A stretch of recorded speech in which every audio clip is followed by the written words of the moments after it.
So again, I welcome you for the second part related to the types of impellers. Now, next is the propeller impeller. These propeller impellers, they are most commonly used in your laboratories as well as in your industries. Generally, you see these propeller impellers in your laboratories. It is an axial flow impeller with three blades. It generates the axial flow because there is a slight curvature that is provided, slight angle that is provided, so that it is going to develop the downward movement, and which is nothing but the axial flow movement. They are flexible in operations and mostly used in mechanical mixing of low to medium viscosity fluids. It is used in vessels up to the 1000-liter capacity, depending on viscosity, where the power consumption may more than 50 kilowatts. Generally, the diameter of the propeller is 15 to 30% of the vessel diameter. Here, the diameter of the impellers are small as compared to your vessel diameters, and peripheral speed can go up to the 415 meters per minute. Peripheral speed, that is at the outer tip, 415 meters per minute. That is what is the meters per minute, gives the optimum flow. It is used for simple mixing jobs in small vessels. That means in case of your laboratories, because of economic reasons. This is easy to fabricate, easy to operate.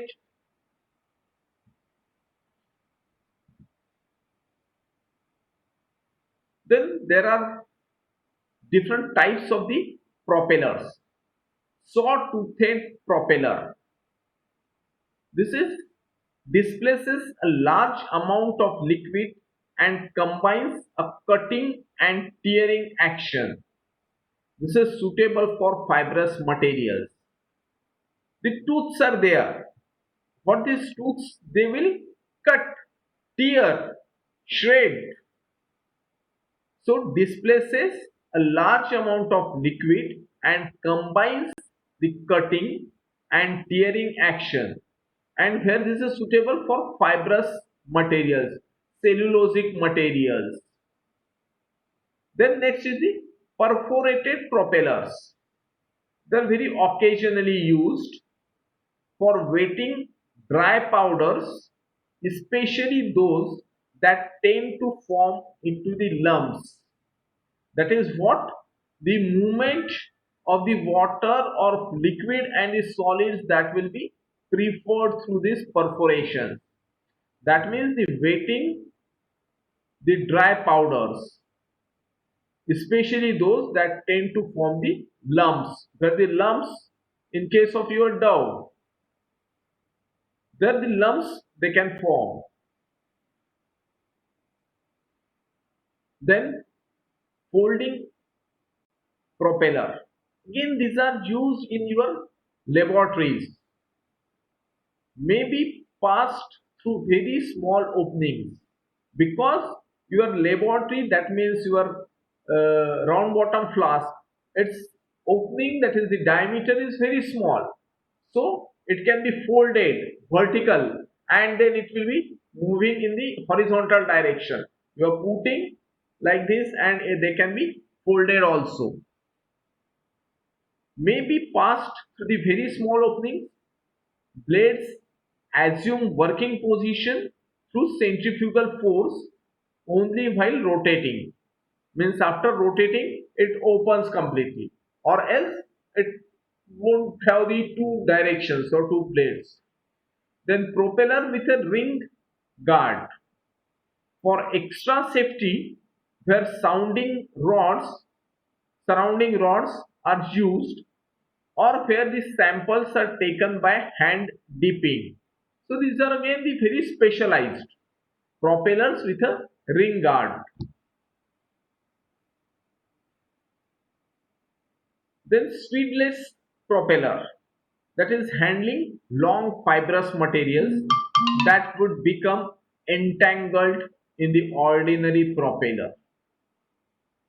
Specific purpose to reduce the entanglement between the fibers, again for fibrous materials. Next is cut out propellers, the inside section that is cut. This displaces a small amount of liquid combined with a higher rate of shear for shredding, breaking up the pulps. So it is used in your pulp industries. That is the high rate of shear for shredding, breaking of the pulp.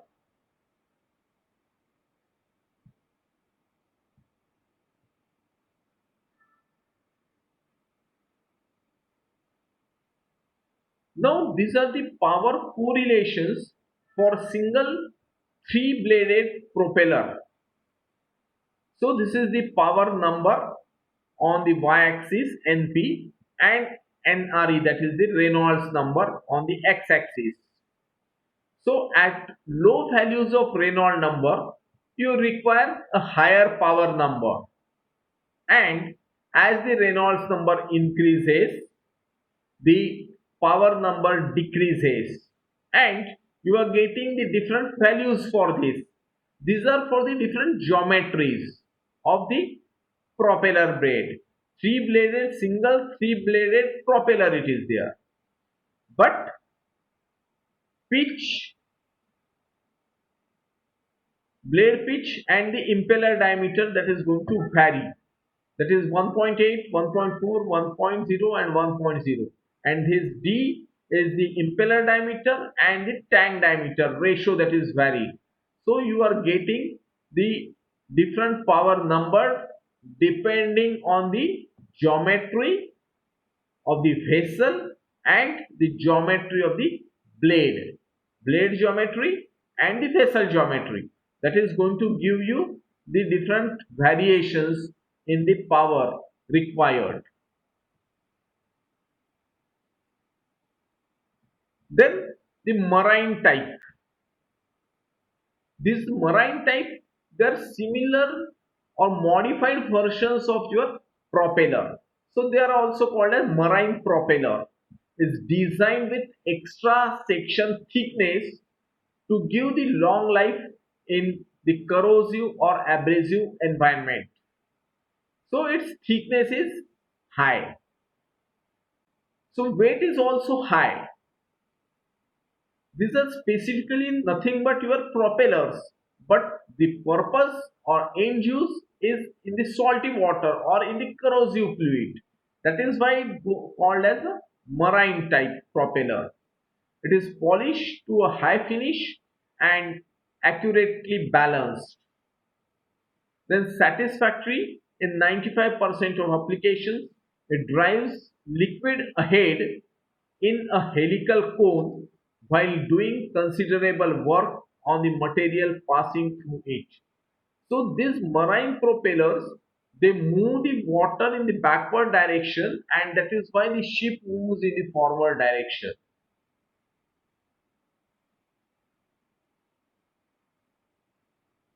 Then the beater agitator. So beater agitators, the plain cage beater. This is the plain cage beater, and this is the studded cage beater. It imparts a cutting and beating action. The purpose is to cut and beating action. It is usually combined with standard propeller, which supplies movement in the mixing, and the studded cage beater, enormous contact area, gives extremely violent cutting and shredding actions to certain emulsion and paper industries. So it also adds the cutting and shredding action.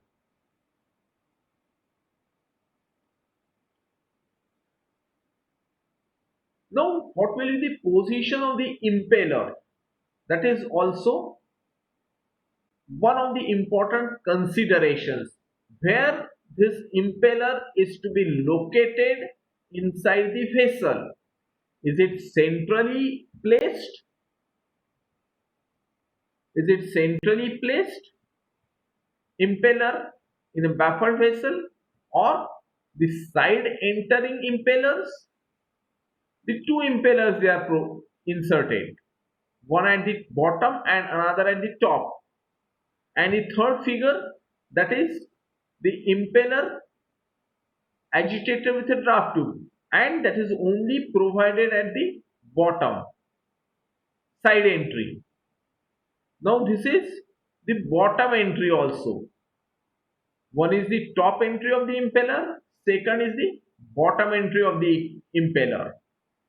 So difficulty of leakages that exist in this bottom entry of the impeller, and it is that is why it is very specially used. Mostly it is the top entry that is used, or sometimes side entry, and very rarely it is the bottom entry that is used. Now you can put the two impellers on a single shaft. This figure represents the two impellers on a single shaft, developing the different loops, developing the different flow patterns. So because of the use of two impellers on a single shaft, you will get the different flow pattern. Now this flow pattern is very important, that is radial flow or axial flow. The figure A that represents the axial flow pattern, that means it moves in the downward direction and moves in the upward direction then. So complete loop that is developed.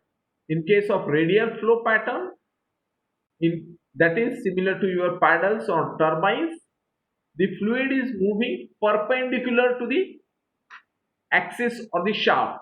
Fluid that moves perpendicular to the axis or the shaft. Then the tangential flow pattern that is also there. Sometimes there is a tangential entry, like in case of your hydrocyclones or cyclone separators, where the tangential entry is to be provided, so that it is the flow pattern developed is a circulatory one. You can see these top views also. In tangential entry, the complete circulatory flow pattern that will be developed when seen from the top. In case of a radial flow pattern, from center it goes out, and again from wall it moves in the downward direction. However, in axial flow, the two loops that is observed below and above the propeller. Then there is a flow pattern which is because of the baffled helical screw. In this baffled helical screw, the generated flow pattern is something different. We have talked the flow or the fluid moves from top to bottom. So this fluid at the top that moves in the downward direction, and then from bottom it moves in the upward direction.